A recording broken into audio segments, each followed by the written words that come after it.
We're going to do something a little different, a little odd for everyone. We're going to do an interview. So this is my friend Chris Bradford.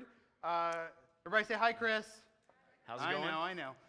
And Chris is a church planter in the Baytown, Mont Bellevue area. Barbers Hill. Barbers Hill, whatever. Represent. I don't know those areas, so he's gonna share with us a little bit. I asked him to preach today, but before that, one of the things that I'm trying to do this summer that we really want to emphasize with you all is give you a taste of our desire. Number one, connectedness with other churches. That's why we had Jason Hess preach a couple weeks ago. That's why I went to go preach over there last week. Thank you, Daryl, for preaching in my stead here. And then beyond that, we are the kind of the home, the starting point of a collective that we've started. So CityView Alvin was our first church plant that we kind of sponsored to go. We've also sent one to Friendswood called Connexus Church, and then you all know Pastor Joe up in the Cypress area. They actually just moved to a better school situation there. And Chris is a church plant that you guys started about a year after us. So yeah. You're about 3.5 years old. We're about 4.5 years old. And Chris is bringing his church into our collective. And so I want to give you a flavor for who he was, what kind of church he's planting out there. And so, Chris, let me ask you a couple questions. Sure. Number one, who are you? Who am I? First of all, does anybody know where Barbers Hill, Mont Bellevue is? Just out of curiosity. Oh. Like 3 of you? That's no, great. There's actually a lot of them. I'm surprised because nice. it's like way out there, you know. But no, that's cool. That's where I'm from. You want to know about me, my family? Tell me about you. I have a wife and 3 kids. Ashley. Ashley's a pastor's daughter, and so she kind of grew up in the ministry, and I grew up in like a drug addict's household. So we're kind of like totally opposites. I was gonna say, like exactly the same, right?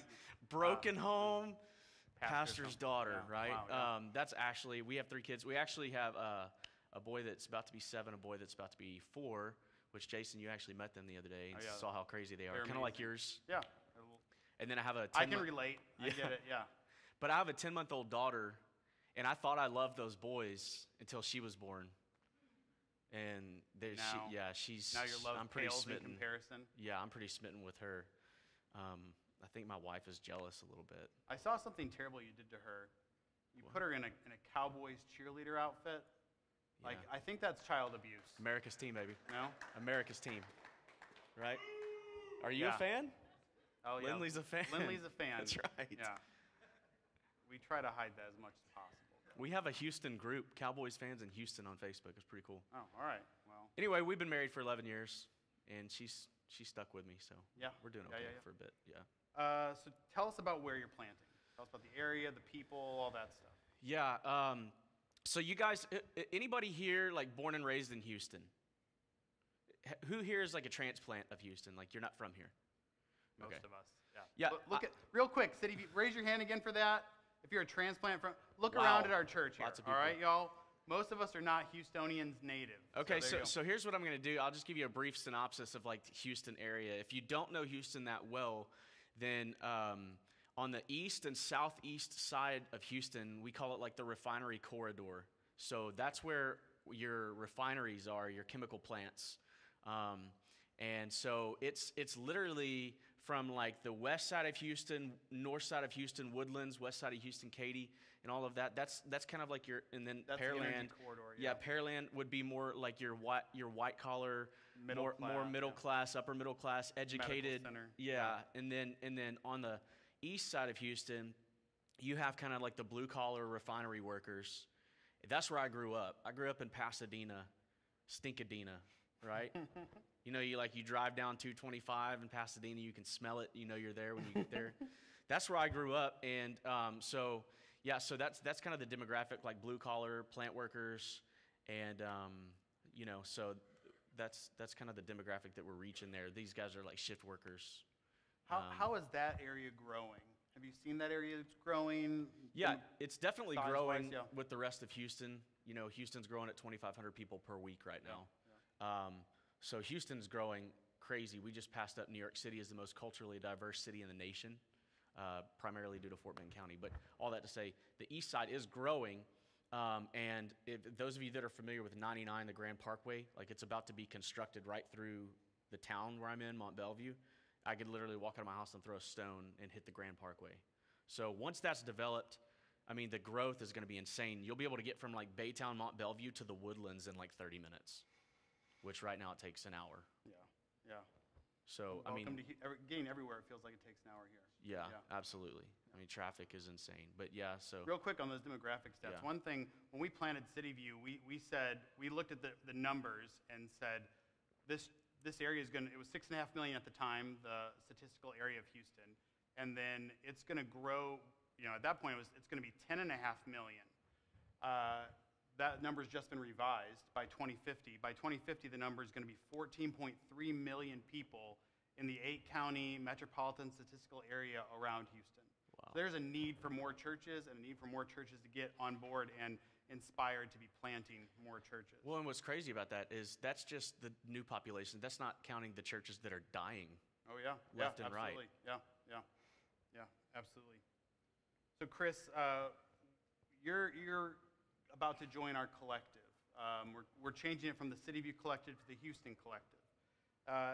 Tell us why you want to be a part of our collective of churches. Yeah, one, you and I are friends, so that definitely helps, and just hearing your vision for church planting, and actually seeing that you're not just talking the talk, but you're walking the walk. I mean, CityView, you should give yourself a round of applause. You guys are planting churches. So that actually, just the fact that you guys have planted at least one church puts you like in the top 5% of church plants in America, because churches just don't reproduce. They don't start other churches like that, especially new churches. Now, I think they should, but I think the second thing is resources-wise, collecting your resources and pooling your resources together.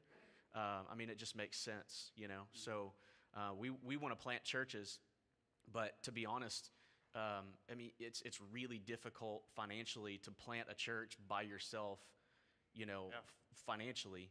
But whenever you can come together and you can put some resources around these church plants, you can really launch more quality plants. And so I think that, just the fact that, I love cooperation. I think that's important. Yeah. So, we're excited to be a part of it and see what God's going to do through it. And, not only that, we have a vision to plant churches too. I know you guys have a vision to plant, what is it, like 50? 125 years. Yeah. 100 churches in 25 years. So we can be a part of that. And I'm excited about it. I think it's going to be cool. Awesome. Yeah. We're a church, we believe heavily in collaboration and cooperation. We want to work with other churches. It doesn't terminate on us. Because if we build a gigantic church here, if we build a 10,000-member church here in Pearland, where we don't affect? Mont Belvieu. We don't affect the Woodlands. We don't affect Katy or Brookshire or those cities past there.